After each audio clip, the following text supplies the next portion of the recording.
Hello students. यहाँ पे हम लोग here will continue with the part second of same chapter. The name of the chapter is civilizing the native and educating the nation.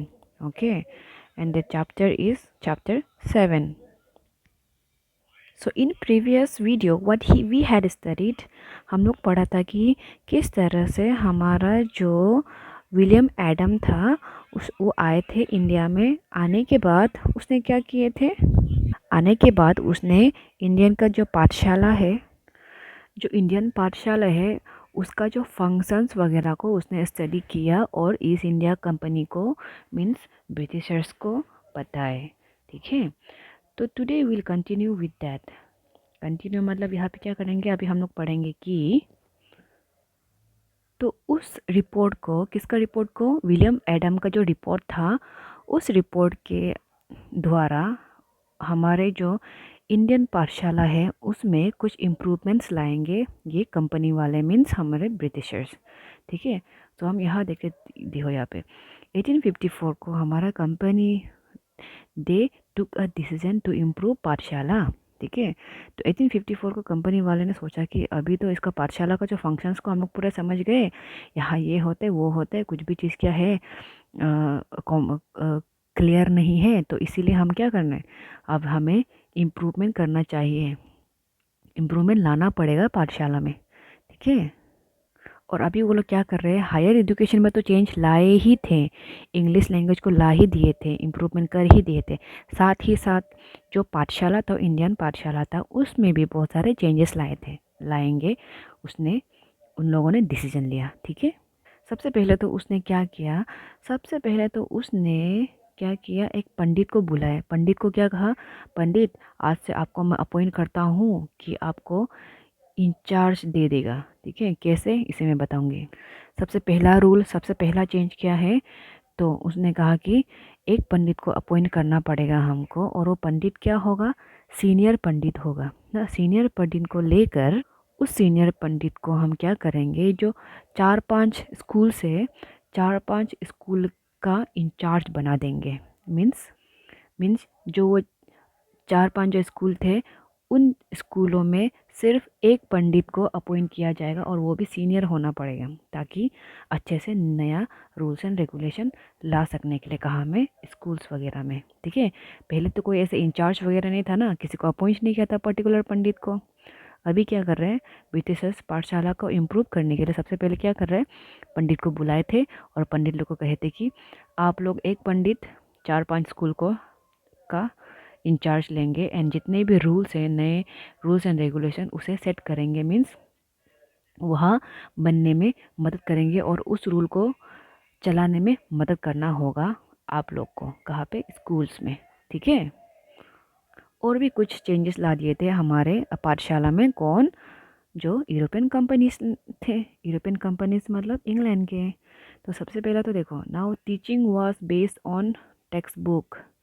तो पहले तो हम लोग सबको पता है, क्या पता है, तो अभी ऐसा बोल रहे कि हमें टेक्स्ट बुक यूज़ करना पड़ेगा, ये जो किताब है ना, किताब यूज़ करना पड़ेगा. पहले तो पंडित लोग क्या क्या थे, वो लोग किताब वगैरह यूज़ नहीं करते थे टीचिंग करने के लिए, बट अभी सबको सब स्कूल में कंपलसरी कर दिए थे कि आपको किताब का यूज़ करना ही पड़ेगा. क्या करने के लिए, पढ़ाने के लिए. ठीक है, ये था नया रूल, किसके द्वारा लाया गया था, कंपनी वालों की तरफ से. और दूसरा रूल क्या क्या हम आगे देखेंगे. और भी देखो ये सारे चेंज, तो उन लोगों ने और क्या क्या चेंजेस लाए. पहला तो एनुअल एग्ज़ाम्स बिगेन. जो एनुअल एग्ज़ाम है ना, एग्ज़ाम्स वगैरह का ये सब भी हर शुरू हो गया. हर साल एग्ज़ाम देना पड़ेगा ना, फाइनल एग्ज़ाम देना पड़ेगा. पहले तो कुछ एग्ज़ाम वगैरह ऐसा कुछ नहीं होता था ना पहले के पाठशाला में, लेकिन अभी उसने एग्ज़ाम सिस्टम ला दिया. ठीक है, और इसके बाद देखो नेक्स्ट है हमारा रेगुलर फ़ी वाज फिक्स्ड. पहले क्या था, रेगुलर फ़ी नहीं होता था ना, फ़ी किसी के लिए रेगुलर नहीं होता था और फिक्स नहीं होता था ना, फिक्स नहीं होता था, लेकिन अभी फिक्स होना पड़ेगा फ़ी.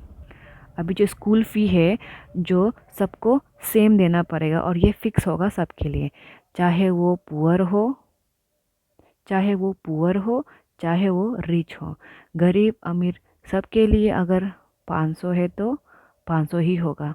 पहले तो ऐसा नहीं था ना, पहले पीजन के बच्चे को कितना लेते थे, पीजन के बच्चों को 100 लेते थे फॉर एग्जांपल, और जो थोड़े तो जो धनी रिच के बच्चे हैं उसको कितना लेगा, 300 ना। ऐसा हुआ करता था, ठीक है ना। लेकिन अभी क्या हो रहा है, गवर्नमेंट क्या कर रहे हैं, फिक्स करा जा रहा है, ठीक है। और नेक्स्ट है gurus to take classes as per time table.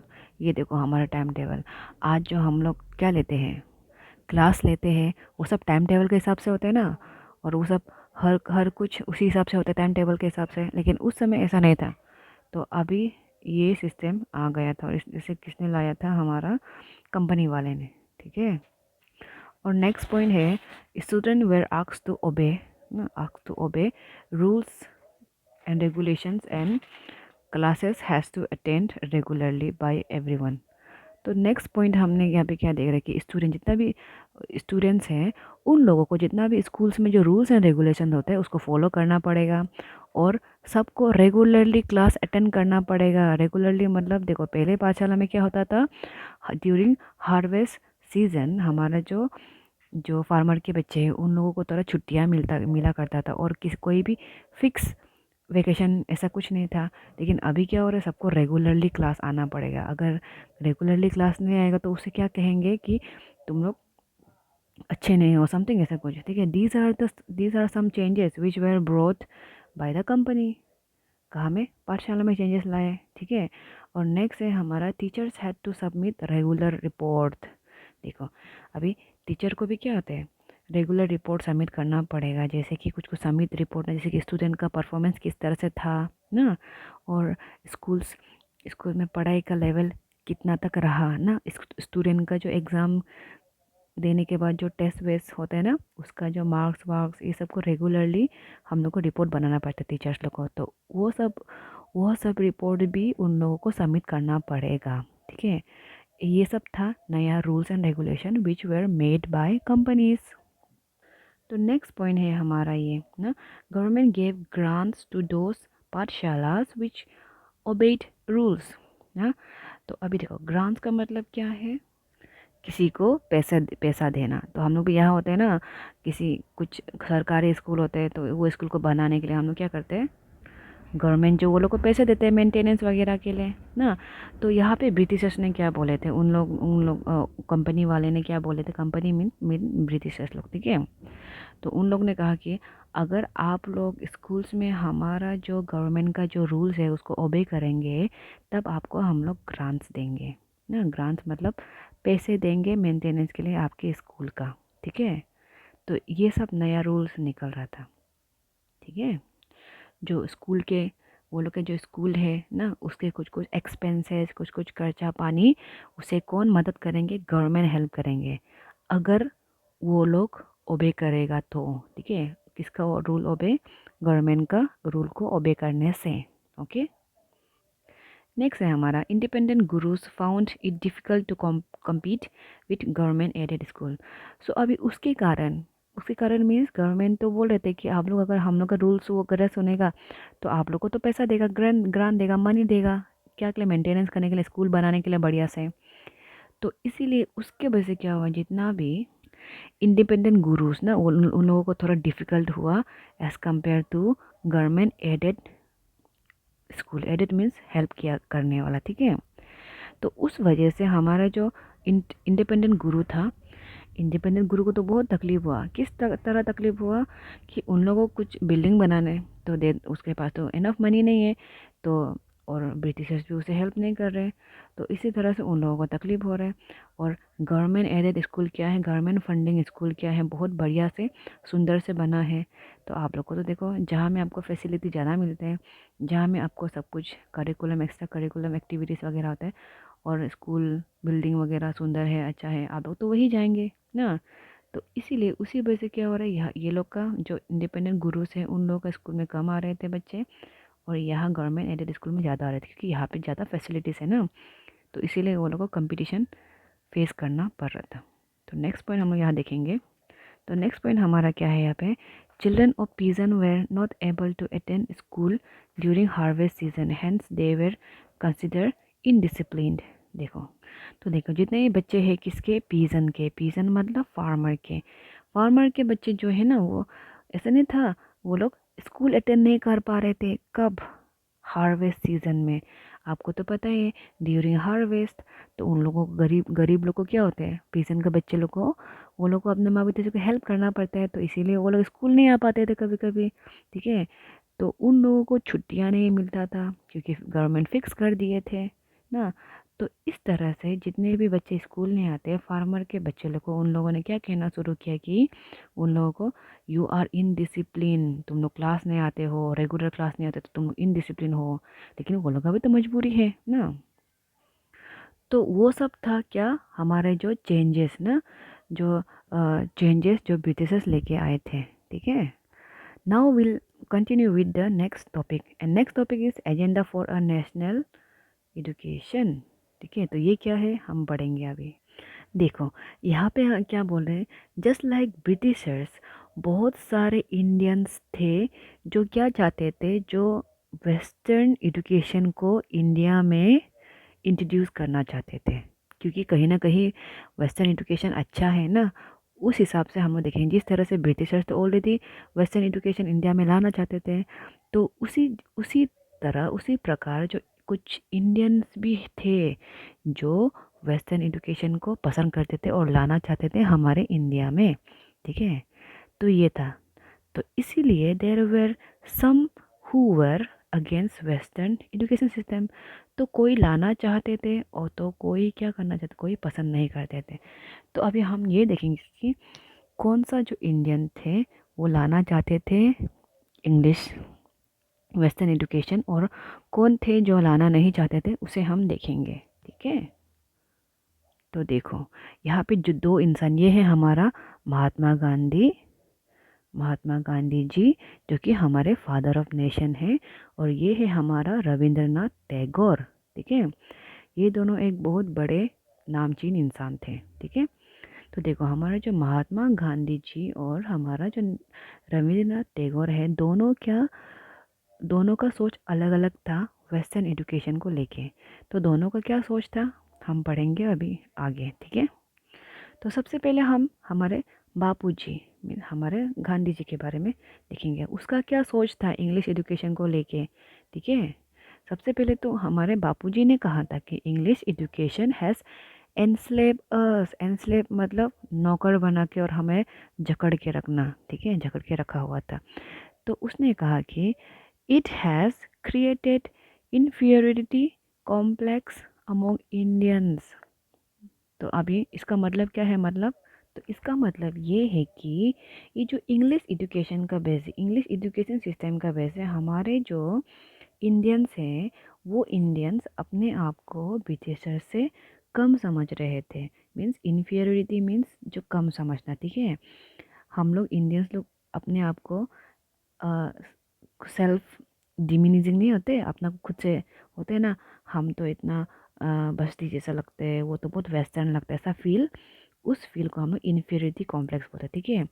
तो उन लोगों का जो इंग्लिश एजुकेशन था, अकॉर्डिंग टू गांधी, गांधी ने ऐसे कहा था कि उन लोगों का इंग्लिश एजुकेशन क्या कर रहा है, हम लोग को क्या कर रहा है, ऐसा एक फील करा रहा है कि हम लोग बहुत क्या है, बहुत अनपढ़ है, गंवार है ना, ये सब चीज़ फील करा रहे।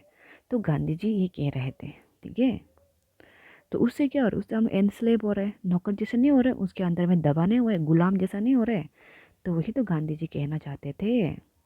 तो गांधी जी तो सख्त अगेंस्ट है किसकी, इंग्लिश एजुकेशन का, उसे जान जाओ। ठीक है। तो गांधी जी का दूसरा मानना ये भी था कि जितने भी इंडियंस थे, जो जो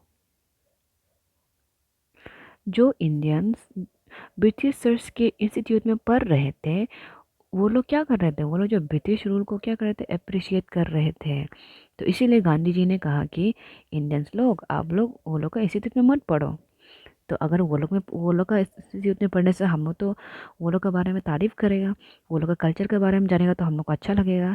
तो वही तो बोल रहा था। तो धीरे धीरे हम लोग को क्या कर रहे हैं, इंग्लिश एजुकेशन जो हम लोग को अपने अंदर खींच रहे हैं, दबोच रहे हैं, और क्या कर रहे हैं, एनस्लेव कर रहे हैं ना। वही तो गांधी जी बोलना चाह रहे थे।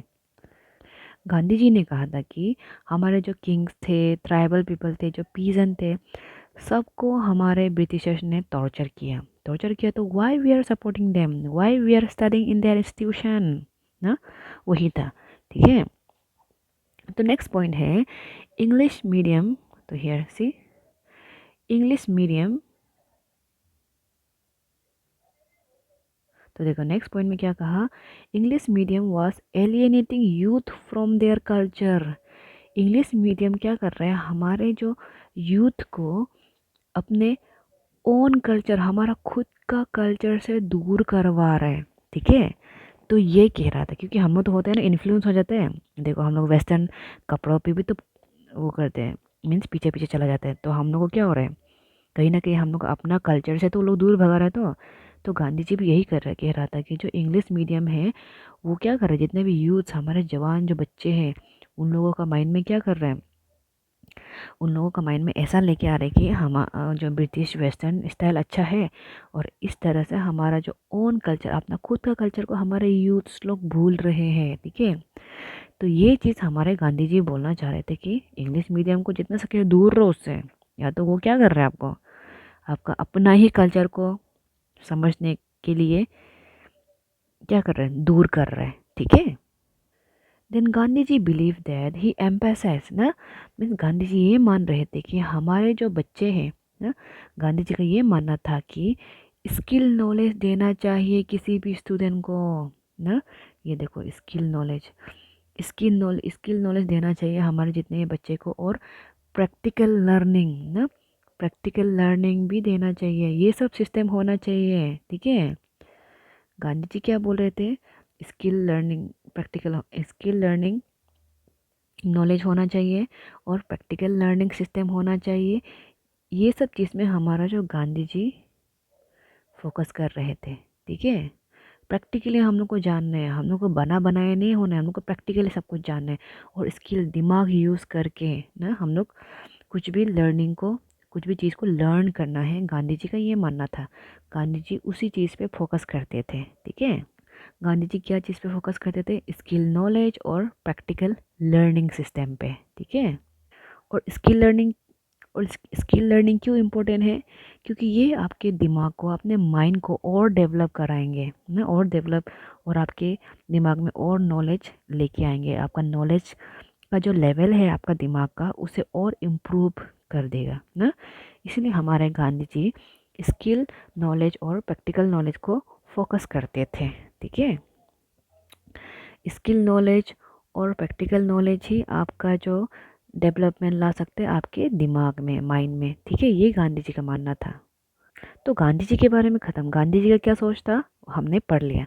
सो अभी हम लोग देखेंगे हमारे टैगोर के। ठीक है, टैगोर का जो ये अबोध ऑफ पीस, वो क्या है, अबोध ऑफ पीस मतलब शांति निकेतन। ठीक है, वो क्या है वो पढ़ेंगे हम लोग यहाँ। ठीक है, यहाँ हम लोग पढ़ेंगे कि रविंद्रनाथ टैगोर का सोच क्या था एजुकेशन सिस्टम को लेके, वही पढ़ेंगे हम लोग यहाँ पे। ठीक है, तो देखो बचपन में जो टैगोर जो छोटे थे, उस समय टैगोर को स्कूल जाना थोड़ा भी पसंद नहीं था ना।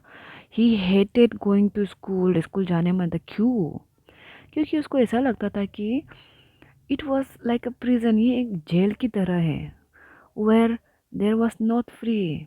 जेल में क्या होते हैं, फ्री नहीं होते, उसी तरह स्कूल में उसको लगता है कि आई एम नॉट फ्री ना। वो कुछ कर नहीं सकते थे, उसको कोई कोई उसका जो क्या सोचता था, उसका जो कुछ जो करना चाहता था वो कुछ भी नहीं कर पाते थे स्कूल जाके। इसलिए उसको जब वो छोटे थे तब से उसको स्कूल जाना पसंद नहीं था। ठीक है, उसे स्कूल जाना क्यों पसंद नहीं था, क्योंकि उसका ये मानना था कि स्कूल जो एक जेल की तरह है ना। यहाँ कोई उसे उसका वो क्या जो फील करते हैं वो उस चीज़ को नहीं कर पाता था। वो किसी चीज़ से बंध के बैठा हुआ था। ठीक है, तो इसलिए उसने स्कूल को प्रिजन, जेल जैसा कहा। ठीक है, तो उसने सोचा हाँ बड़े होके हम क्या करेंगे, मैं एक ऐसा स्कूल बनाऊंगा जहाँ में क्या होगा, सब फ्री होगा ना। इसके लिए उन्होंने क्या किया, जब बड़े होने के बाद एक स्कूल बनाया था ना, जिसका नाम था शांति निकेतन। यहाँ पे देखो शांति निकेतन, और कब बनाए थे वो, 1901 को। ठीक है, तो उसके बाद सबसे पहला देखो, he build this school 100 kilometre away from Calcutta. ठीक है। तो यहाँ पे क्या बोल रहे, यहाँ पे ये बोल रहे कि वो हमारे जो टैगोर हैं वो जो स्कूल बनाए थे शांति निकेतन स्कूल, उसे कलकत्ता का जो भीड़ भाड़ ना, जो हल्ला शोरगुल, उस चीज़ों से बचने के लिए वो क्या किए थे, 100 किलोमीटर दूर जाकर ये स्कूल बनाए थे ताकि शांति हो। ठीक है। यहाँ बच्चे देखो, here a child was happy, free and creative. तो इस स्कूल में हमारे जो बच्चे थे वो खुश थे। क्यों खुश थे? क्योंकि वो फ्री थे। और फ्री क्यों थे? कि वो जो सोचते थे, वो जो करना चाहते थे, वो जो क्रिएटिविटी दिखाना चाहता था उसको करने दिया जाता था। ठीक है। इस स्कूल में ये था कि जो आप दिल में चाहो वही पढ़ सकते हैं, आप ही का मर्जी ना। There were no rules and regulations ना, कुछ भी प्रबंध ना, कुछ भी पाबंदी कुछ नहीं था ये स्कूल में, इसलिए तो बहुत अच्छे थे, फ्री थे। ठीक है। सो देखो यहाँ पे नेक्स्ट पॉइंट है, children were encourage to study in a natural environment. तो देखो, इससे पहले हमने क्या देखा था, हमने देखा था कि जो ब्रिटिशर्स थे वो बिल्डिंग्स वगैरह बना रहे थे ना, स्कूल्स ना इस बिल्डिंग से बना रहे थे। ठीक है। लेकिन हमारे जो टैगोर ने नेचुरल एनवायरनमेंट पे फोकस किया ना। वो चाहता था कि बच्चे क्या करें, नेचर के साथ रिलेशन रख के पढ़े ना। ठीक है। तो यही चाहता था हमारा जो टैगोर। उसके बाद हमारा नेक्स्ट पॉइंट है, according to him childhood was the time of self learning. तो ये हमारा जो टैगोर का ये मानना था कि जो बचपन होता है उस टाइम पे बच्चों का सेल्फ लर्निंग का टाइम होता है ना। तो इसीलिए हमको क्या करना चाहिए, उसे खुद सीखने देना चाहिए, खुद क्रिएटिविटी जो चाहे वो करने देना चाहिए। इसलिए तो उसने शांति निकेतन एस्टेब्लिश किया 1901 को। ठीक है। और उसके बाद नेक्स्ट पॉइंट है, he said that a teacher should understand the child and help him her to develop curiosity. एक टीचर को क्या होना चाहिए, जानना चाहिए कि एक जो बच्चे हैं, बच्चे को समझना चाहिए ना। टीचर का ये रिस्पॉन्सिबिलिटी होना चाहिए कि बच्चे को समझना चाहिए, बच्चे को मदद करना चाहिए। क्या करने के लिए? उसके अंदर जो क्यूरियोसिटी है, जो नया चीज़ जानने का जो इच्छा है, उसे कभी दबाना नहीं चाहिए। टीचर को उल्टा क्या करना चाहिए, बच्चा को एनकरेज करना चाहिए, उसके दिल में क्या है ना, ये सब उसे जो जानना चाहते हैं, जो समझना चाहते हैं, वो सब बताना चाहिए एक टीचर को। तो ये हमारे टैगोर ने कहा। ठीक है। बच्चा जो क्वेश्चन पूछते हैं उस क्वेश्चन पे हंसना नहीं चाहिए, उस क्वेश्चन का अच्छा सा आंसर देना चाहिए, उसका क्यूरियोसिटी को मद्देनज़र रखना चाहिए। ठीक है। तो ये सब होना चाहिए, बच्चों को हेल्प करना चाहिए ताकि वो अपने क्यूरियोसिटी को और डेवलप कर पाए ना।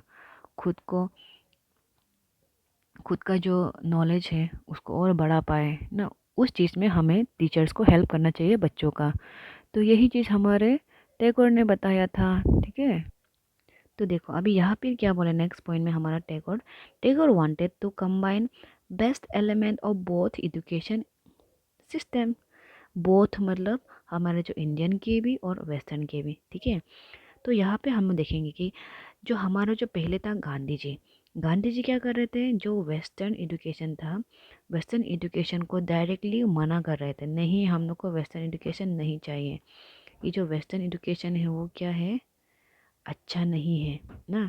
गुस्सा कर रहे थे वो। लेकिन हमारा टैगोर का ये मानना था कि हम लोग जो इंडियन एजुकेशन सिस्टम और वेस्टर्न एजुकेशन दोनों को कंबाइन करने के बाद दोनों का जो बेस्ट एलिमेंट को हम लोग लेते हुए बच्चे को एजुकेशन देना चाहिए। ठीक है। देखो टैगोर ने क्या कहा, टैगोर ने ये कहा कि हमारे जो इंडियन एजुकेशन सिस्टम है और वेस्टर्न एजुकेशन दोनों को हम लोग कंबाइन करना चाहिए। और कंबाइन करने के बाद उसका बेस्ट को हम लोग लेके हम लोग उसे इंडियन एजुकेशन में लाना चाहिए, सो दैट बच्चों के लिए वो बेहतर हो। ठीक है। लेकिन गांधी जी का क्या सोच था, गांधी जी डायरेक्ट नो बोले थे किसको, वेस्टर्न एजुकेशन को, नो, नहीं नहीं नहीं नहीं। ठीक है। तो उसके लिए उसने जोर दिया कि ये देखो, he emphasize on teaching science with art music and dance. तो वो कहते थे कि पढ़ाई उस तरह से करना चाहिए, हम लोग उसमें साइंस भी होना चाहिए और साइंस के साथ हम लोग आर्ट म्यूजिक ना। आर्ट, म्यूज़िक, साइंस वगैरह सब कुछ साथ में होना चाहिए, ठीक है। तो बच्चों को जो कल्चरल एक्टिविटी है, पढ़ाई के साथ साथ जो कल्चरल एक्टिविटी है उसमें भी आगे होना चाहिए। ये किसका सोच था? हमारा टैगोर का, ठीक है। नाउ देखो दोनों का सोच क्या था यहाँ पे। Now we can say that both Gandhi and Tagore shared similar views on western education, but there were some differences also. देखो दोनों क्या चाहते थे, दोनों तो गांधी और टैगोर का जो सोच था वेस्टर्न एजुकेशन को लेके वो सेम था। आई मीन वो क्या था, वेस्टर्न एजुकेशन को लेके दोनों के लिए वेस्टर्न एजुकेशन के बारे में सिमिलर व्यू थे ना, ठीक है। जैसे कि वो दोनों पूरी तरीके से वेस्टर्न एजुकेशन नहीं चाहते थे ना, दोनों वेस्टर्न एजुकेशन डायरेक्टली नहीं चाहते थे, वो था दोनों का सिमिलर थिंकिंग। लेकिन बट बट उन दोनों का कुछ चीज़ अलग था। जैसे हमारा जो गांधी जी था ना, वो क्या बोल रहे थे, डायरेक्टली वेस्टर्न एजुकेशन नहीं होना चाहिए ना। लेकिन हमारा जो टैगोर क्या कह रहे थे, टैगोर कह रहे थे कि दोनों को कंबाइन करके जो वेस्टर्न एजुकेशन और इंडियन एजुकेशन को दोनों कंबाइन करके उससे बेस्ट एलिमेंट लेके हम लोग अपना एजुकेशन सिस्टम बनाना चाहिए, सो दैट हम लोग के बच्चे और बेहतर तरीके से पढ़ पाए। तो ये सोच दोनों के लिए, दोनों का जो वेस्टर्न एजुकेशन को लेके व्यू सेम थे, लेकिन आइडियाज़ अलग अलग थे, ठीक है। लास्ट देखो, so we can say that many individual were thinking about the ways in which a national education system could be design. मतलब तो अब हम ये कह सकते हैं कि ऐसा बहुत सा डिज़ाइन है, डिवीज़न थे जो अपने अपने तरीके से सोच रहे थे कि किस तरह से नेशनल एजुकेशन होना चाहिए। सबका अलग अलग अपना अपना खुद का व्यू था। ऐसे बहुत सारे इंसान आए थे, ठीक है। और किस तरह से हम लोग के एजुकेशन, इंडियन एजुकेशन जो डिज़ाइन होना चाहिए, सिस्टम कैसा होना चाहिए एजुकेशन का ना, कैसा होना चाहिए, ये सब चीज़, ठीक है। तो ये चैप्टर में हमने देखा कि बहुत सारे ऐसे एजुकेशनिस्ट थे, वो लोग सिस्टम को चेंज करना चाहते थे। बहुत लोग इंडियन लाना चाहते थे और बहुत लोग क्या लाना चाहते थे, वेस्टर्न लाना चाहते थे। जैसे कि हमने जो देखा डिफरेंट डिफरेंट इंसान, पीपल, इंडिविजुअल, तो वो कौन कौन थे, जॉन थे, कोलब्रुक थे ना, जो कि ओरिएंटलिस्ट थिंकिंग थे, वो लोग इंडियन लिटरेचर को आगे बढ़ाना चाहते थे। जो जेम्स मिलते हैं, मकौले थे, वो लोग वेस्टर्न एजुकेशन को लाना चाहता था। और उसके बाद हमारा जो गांधी था और टैगोर थे, दोनों का भी सोच अलग था ना। तो ये सब चीज़ हम लोग इंडियन एजुकेशन में पढ़े, ठीक है। So this is the end of our chapter. Thank you dear students.